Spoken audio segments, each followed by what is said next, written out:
나의 품 위에서 나를 도우시는 주 나의 곁길에서 지치고 돌아요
내일처럼 순서하고 나를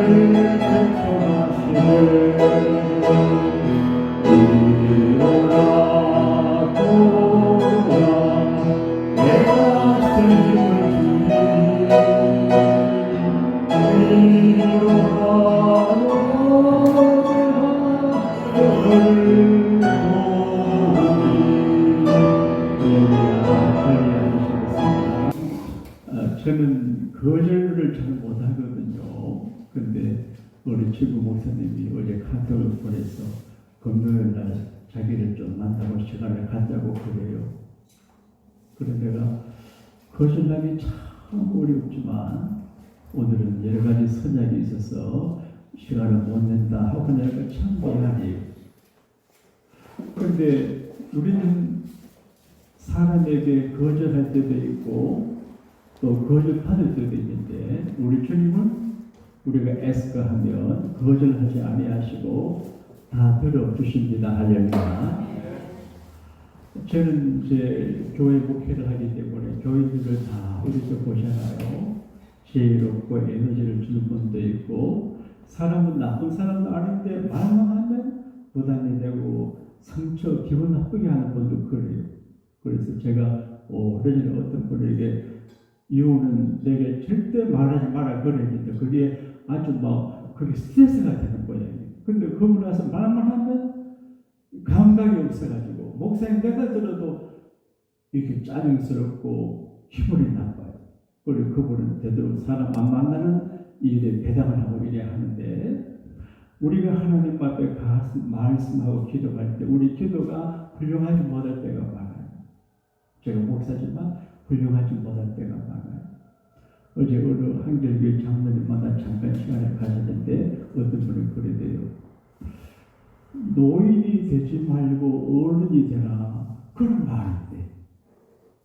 그래서 정신이 번쩍 들어요. 나이가 많은 사람 중요하지만 어른 사람이 중요한데 이제 우리 교회 별로 어른들이 많이 90 넘은 분이 별로 없습니다만 그래도 나이가 들어갈수록 어른이 되고 이렇게 돼야 되겠다 그런 생각을 하는데 뛰어넘어서 따라합시다. 교인이 되기 전에 성자가 되라. 어렵죠. 성자. 그래서 자기를 지키고 남들에게 상처 안 주고 이런 분, 감동을 주고 이런 분 그렇게 제가 좀 성자가 되려고 해보려고 하니까 내가 흉내를 못 내겠어요. 그런데 조금씩 더 좋아지면 우리 나라가 평안하고 이 도시가 행복한 도시가 될 줄로 믿습니다. 제가 어릴 적에 동화책을 많이 읽었어요. 거기 도깨비 방망이 이야기가 있어요. 어떤 분이 우연히 방망이를 하나 주었어요. 도깨비가 방망이를 주고 갔는데 쿵 하면 소문이 다 이루어져요. 잡사떡 나오라, 찐빵 나오라, 집 나오라, 돈 나오라, 다 나와요.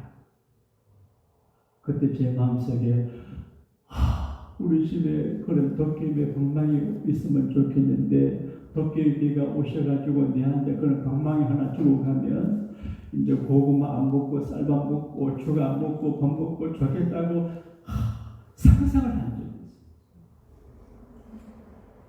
그 동화를 만드시는 분은 사람들의 그 비전 없는데 있기를 바라는 그 마음의 포커스를 맞춰서 그런 동화를 만든 것 같아요. 이 한국의 동화예요. 그 다음에 조금 자라서 알라딘의 램프라고 하는 동화를 읽었어요. 어떤 사람이 가다가 낡은 램프를 하나 주었어요. 그래서 먼지를 닦는다고 보니까 건장한 어떤 남자가 딱 나타나가지고 주인님 심부름을 시키십시오. 그래서 짜장면 갖고 와라 짜장면 갖고 지만 짜장을 칩시오. 그런 이동 안 읽어봤어요? 그게 이제 중동지방의 아이들 이런 동화예요. 그러니까 그 옛날 시대에 어떤 착한 동화 작가가 없는데 있기를 바라는 사람들의 마음의 포커스를 맞춰서 그쪽은 알라딘의 램프를 만들고 동양의 도깨비 방망이를 만들었어요.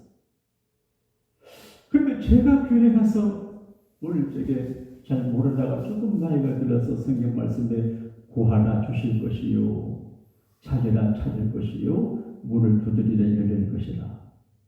이게 깜짝 놀랐어요. 하나님 앞에 구하면 주신다는 거예요. 너희가 기도하고 구한 것은 받은 줄로 믿으라 그래요. 너희가 지금까지 내 이름으로 아무것도 구하지 아니했지만 내 이름으로 구하라. 내가 무엇이든지 다 이루어주리라.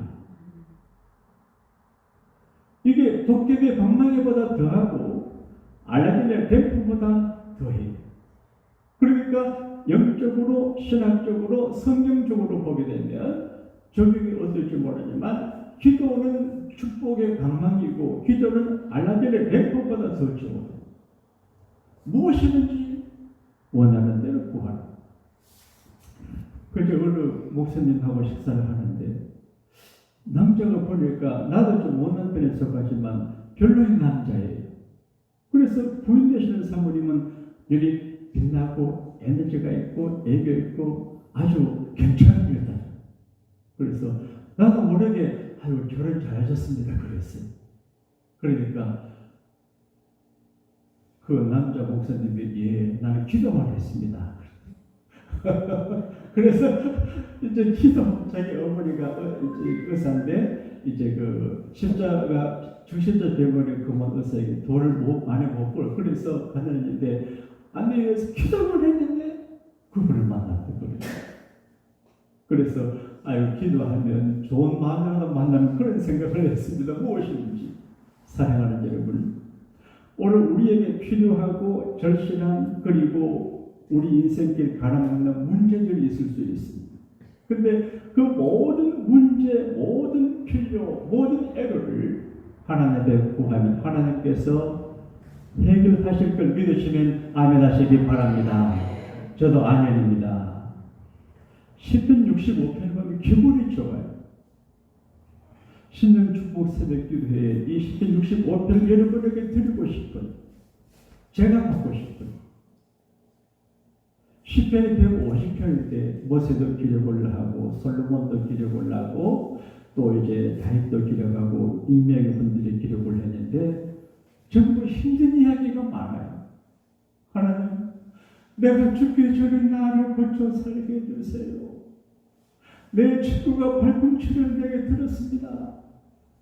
내가 죽을 중입니다. 눈물 골짜기 통감 전부 다 아웃습니다. 그런데 오늘 10편은 축복을 이야기하고 기쁨을 이야기해요. 자, 10편 65편 13절 같이 읽겠습니다. 시작. 초장은 양떼로 옷을 입었고 골짜기는 곡식으로 덮였으며 그들이 다 즐거이 외치고 또 노래하나이다.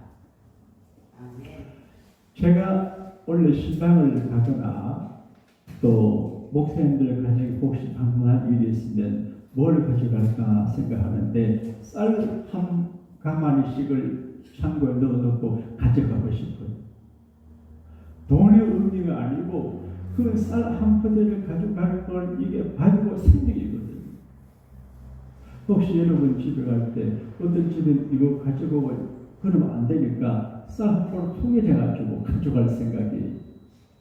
지금 여러분 쌀에 별로 관심이 없네요. 근데 이 시대는 곡식이 얼마나 귀한지 몰라요. 곡식 말이에요.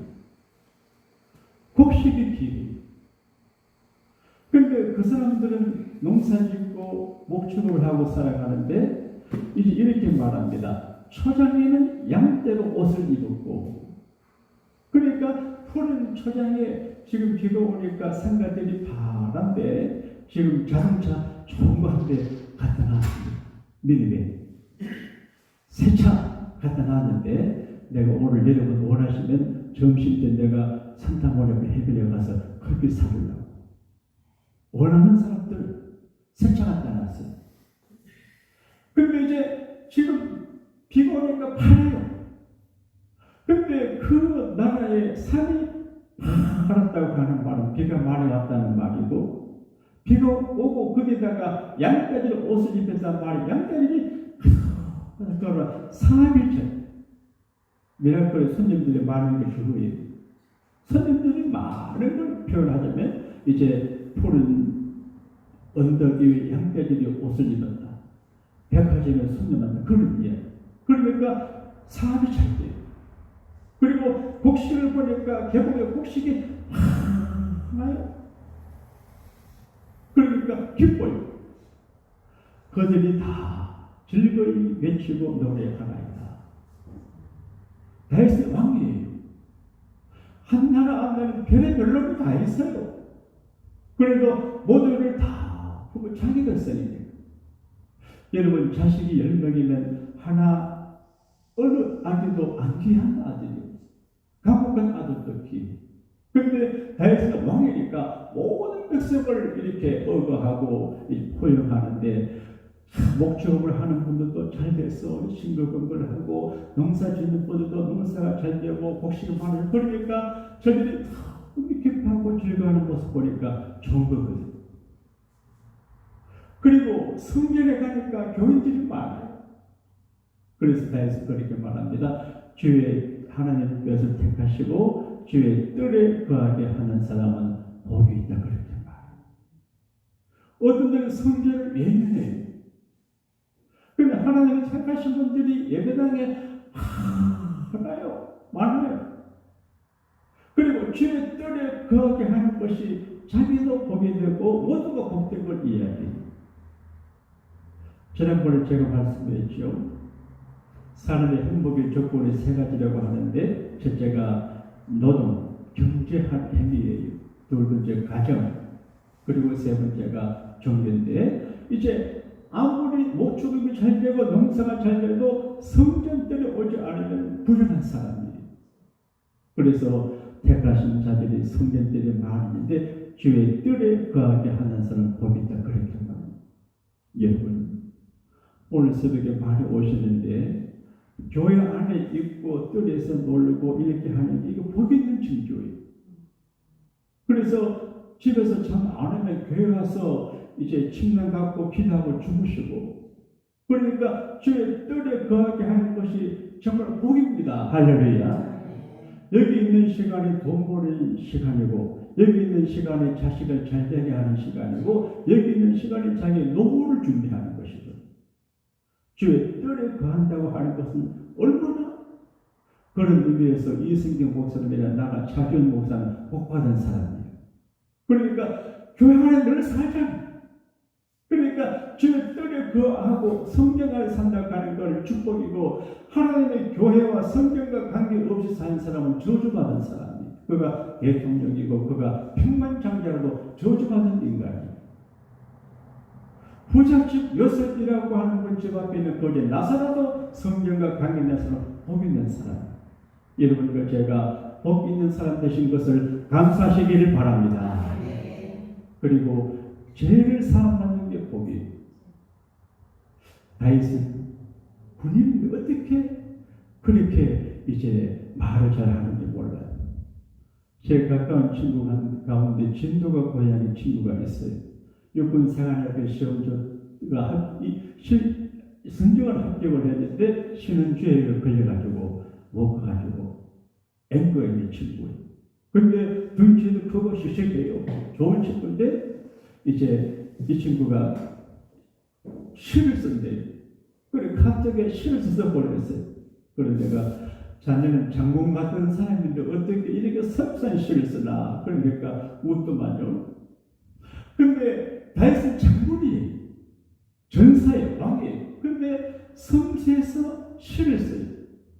이게 시거든요. 근데 시적 표현이 너무 아름다워요.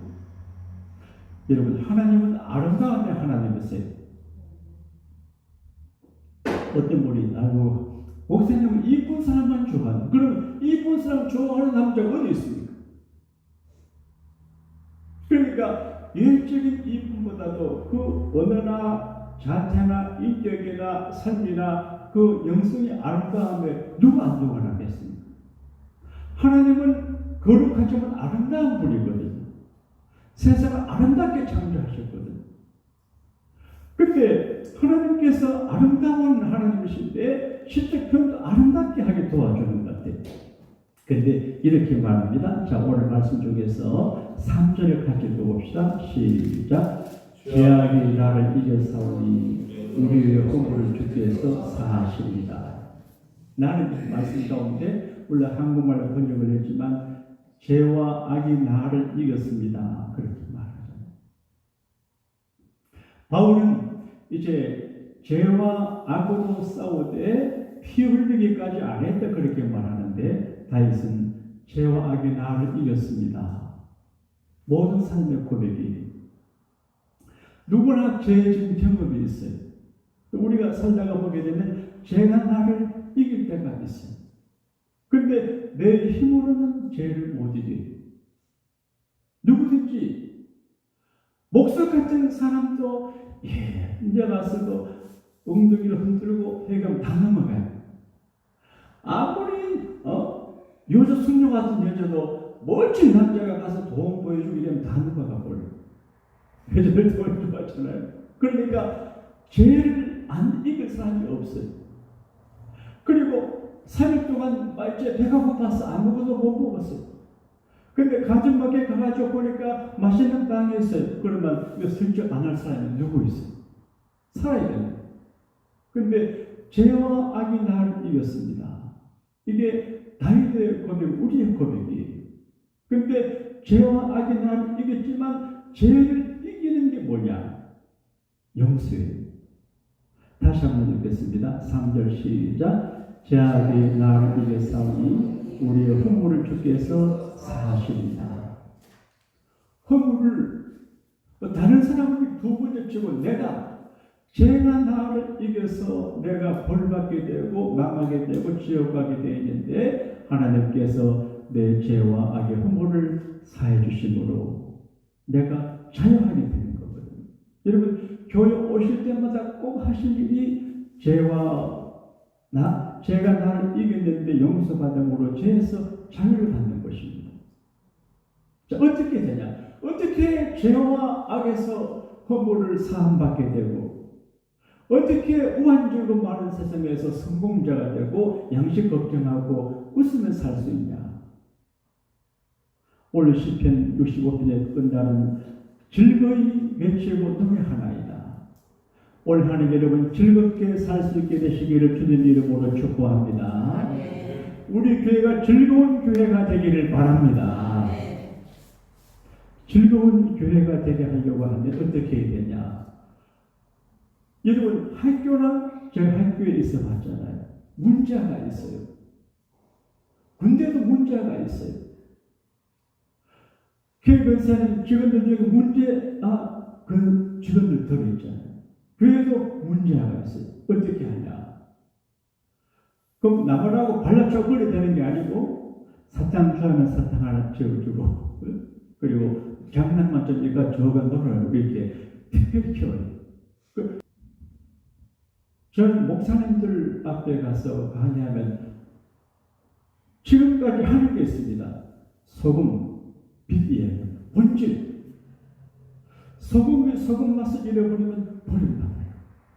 교회가 교회 본질 잃어버리면 세상에서 예민당하고 교인들이 교회 본질 잃어버리면 사람들이 무시. 따라합시다. 교인답게 살자. 목사답게 살자. 저도 노력을 합니다. 자, 그런데 사는 게 힘들어요. 지금 다윗이 왕이에요. 근데 그 많은 백성들을 다스리기가 얼마나 힘들어요. 별의별 일을 다 겪어요. 아들이 아버지 죽이려고 하지 않나. 아들이 이복 동생 공주를 걱정하지 않나. 믿었던 친구가 배신해서 배신한 압살롬 붙다 자기 죽을 그러니까 별의별 일을 다 했어요. 세상에 장가를 갔는데 장인 어른이라고 하는 사람이 마누라 빼앗아가고 죽을 이런 일이 어디 있어요? 이 복잡한 일들이 많은 우리 다윗이 여러분이 골치 아프고 힘든 일이 많아도 다윗에 비하면 10분의 1도 안 돼요. 따라합시다. 나는 약하다. 그래 생각하세요. 근데 그 우여곡절이 많은 다윗이 결국 어떻게 됐냐?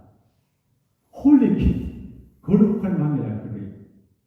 고생을 많이 했기 때문에 그 기도가 시가 되고 그 노래가 찬양이 돼요. 고생을 안 하면 이런 시편이 안 나와요. 그러니까 목회자들도 고충을 많이 겪는 걸 고충을 겪으면서 시가 나고 설교가 나오거든요. 그러니까 우리가 고생하는 건 내가 미워서 하나님의 고생시키는 것이 아니고 더 큰 미션, 큰 사명, 큰 믿음의 일을 하려고 고생시켜주는 거거든요. 그러니까 환경적으로 고생되고 외롭고 힘드는 거는요, 그게 하나님의 선택가 있어요. 나는 내 인간의 행복이 목적이지만 하나님은 내 행복의 목적이 아니에요. 하나님의 일이 목적이에요. 나는 하나님께서 어떤 때는 하나님의 교회와 일을 사람들을 외롭게 만들고 어렵게 만들고 울게 만들고 그런 걸 경험해요. 저분이 만약에 행복한 가정가였으면 저런 일을 하겠나 그렇게 생각하는 분들이 있을 때가 있어요. 그러니까 내 외로움과 가난과 고생은 어디 없는 것이 아니고 그 가난과 고통과 괴로움과 고난이 복된 결과를 여는데 다이아몬드 같은 빛나는 내일을 만들어냅니다. 할렐루야. 이게 다윗이 증거하거든요. 죽을 고생했어요. 집도 없이 오랫동안 동굴에 도망다니고요. 얼마나 힘들었어요. 그러나 하나님의 때가 되니까 임금이 되게 하고 임금 되고도 일이 많았지만 점점 회복이 되고 이기고 하는데 어떻게 이겼냐? 믿음으로. 어떤 믿음이냐? 기도하는 믿음이에요. 따라합시다. 주여 살려주십시오. 목사님, 우리 어머니 기도 응답으로 제가 삽니다. 이민 온 지가 수십 년이 되는데 어머니가 기도 많이 했는데 35년 만에 기도 응답을 받았어요. 그래서 정교훈장을 그 목사님들이 많이 오시기 그리고 내가 하는 말이 그 중에 한마디 말이 내가 하는 기도처럼 오늘도 기도하고 나왔는데 하나님 살려주세요. 따라합시다. 하나님 살려주세요. 그런데 그분이 중대훈장을 하는데 중대훈장 하는데 이런 사명님도 하나님 앞에 절절 매는구나. 하나님 살려주세요. 얼마나 힘들어요. 그러니까 하나님 살려달라고 기도해서 내가 우리 집 가져갔다 그렇게 해석을 해요. 그러니까 사장님 나도 그래 기도합니다. 하나님 살려주세요. 다윗이 그런 기도. 주여 내가 죽어 없어지기 전에 나를 살려주세요. 다윗의 기도가 오늘 시편 65편을 읽게 했습니다. 할렐루야. 세브란스 병원 이야기로 오늘 말씀을 마칠게요.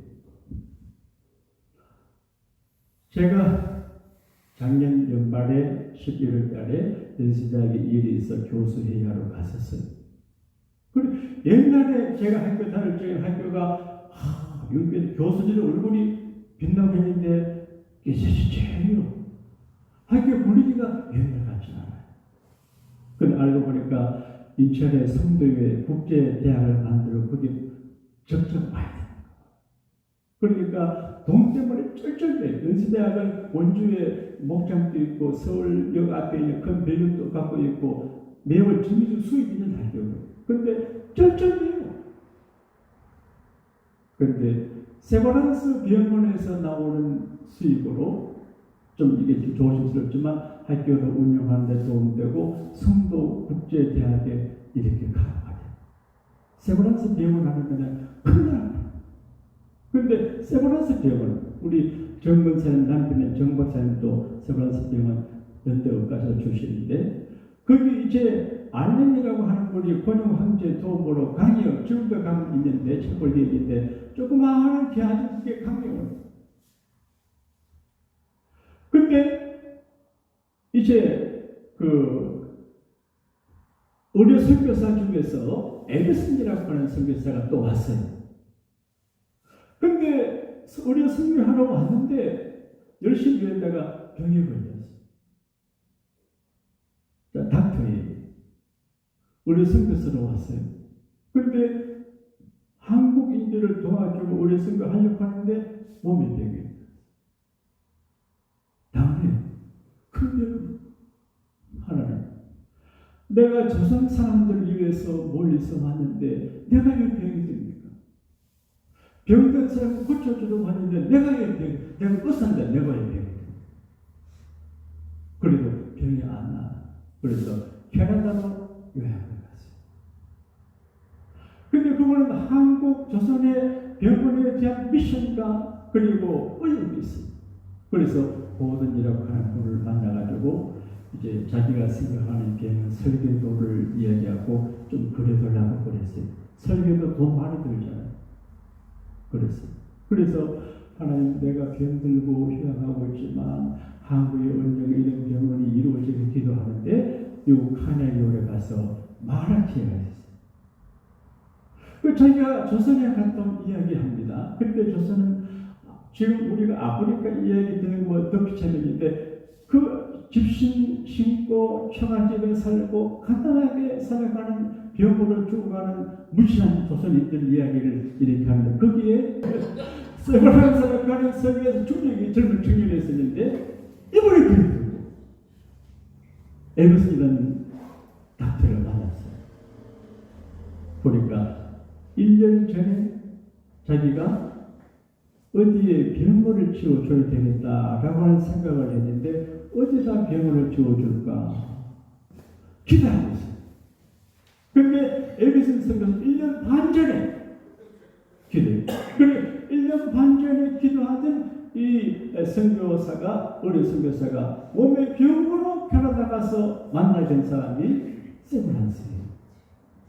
그래서 세브란스 씨가 도네이션 그 꿈을 가지고 1900년에 한국 가가지고 고든 씨가 설계한 설계도대로 병원을 지어서 1901년에 다시 그렇게 했습니다. 여러분, 나는 그 이제 글을 읽고 이 얘기 들으면서 참 신비롭다. 에베슨이라고 하는 선교사가 선한 목적으로 조선까지 갔는데 몸에 병이 들었어요. 기도하는데 병이 들었어요. 근데 우리가 기도하고 선한 목적 가지고 어려울 때가 있어요. 그러니까 기도하다가 보게 되면 기도하는 사람을 위해서 하나님의 섬세한 성리의 워킹이 있는 것 같아요. 그래서 세브란스 씨를 만나가지고 그리고 지금은 그 세고란스라고 하는 걸 이름을 개념해서 세고란스 병원이라고 칭하거든. 오늘 내가 기도한다고 내 기도대로 안 될 수가 있어. 내가 기도하지만 기도가 정반대 방향으로 나갈 수가 있어. 그러나 그럼에도 불구하고 기도하면 하나님께서 기도의 멋진 작품을 만들어내시는 줄로 믿습니다.